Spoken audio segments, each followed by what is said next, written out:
By the time Gennady Golovkin fights again, he will be 37 years of age. He is signed up with DAZN to fight, I believe, at least 6 times. It's going to be spread over 3 years, so he's going to fight the mandatory twice a year. And by the time it's all said and done, he's going to be 40 years of age. And at that point, he very well may be done with boxing completely. Of course, one of the big reasons he will have signed up this deal is because of the very good money. But I'm more interested in his legacy, which I feel at the moment isn't really what it should be. When you contrast all the hype we had with Golovkin and where he's at now after the 2 Canelo fights, you're left thinking, well, I guess Jacobs' his best win, and that wasn't a particularly easy fight, was it? This very well may be the most interesting part of Golovkin's career, depending on what he chooses to do. Now, just looking back at Golovkin's career, he had a lot of unfortunate things that happened to him. He started late, he was an amateur for too long, he wasn't picked up by a big network, he didn't really land and become a real big name until he was in his 30s. And then he could have got a pop at Sergio Martinez, one-time middleweight champion of the world, lineal. He didn't. He should have definitely got a pop at Cotto. He didn't.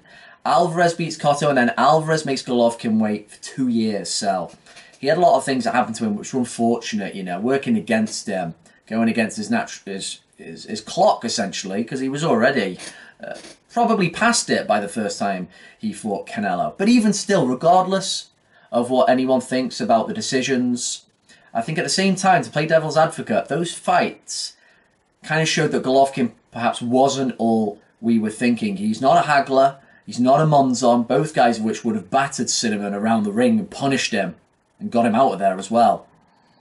He's a guy who's a very good boxer, very powerful.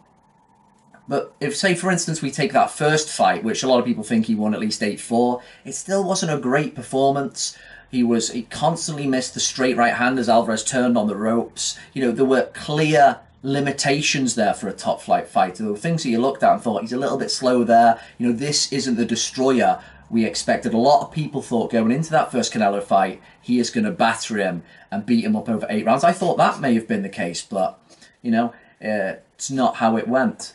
So, all those knockouts he had previous to the Canelo fight, I don't think they were necessarily smoke and mirrors, but they at least flattered, I think, Golovkin's abilities, which, while very considerable, aren't legendary for my money. But I am interested in this second or last run of his career. I've heard of talks of fighting maybe Dmitry Bivol. I think that might be a bridge too far, the excellent light heavyweight, but I would like to see him at least go ahead with what Abel Sanchez boasted about a few years ago, about him willing to fight from 154 up to 168. Let's see him go up to super middleweight. And Callum Smith is what I'm hearing.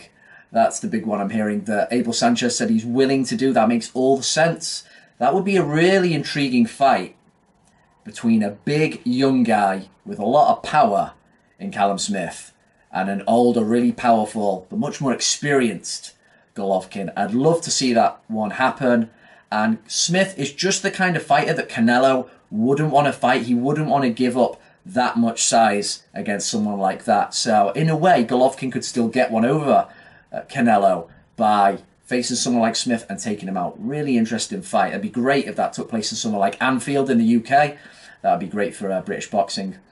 Third fight with Canelo is always an option, but I don't want to see it. I think we'd only see a more, probably the first dominant win, let's say, by Cinnamon. But how do you think Golovkin's career has played out? It has had some unfortunate things about it, and when it's all said and done, where do you think he's going to rate in the pantheon of great middleweights?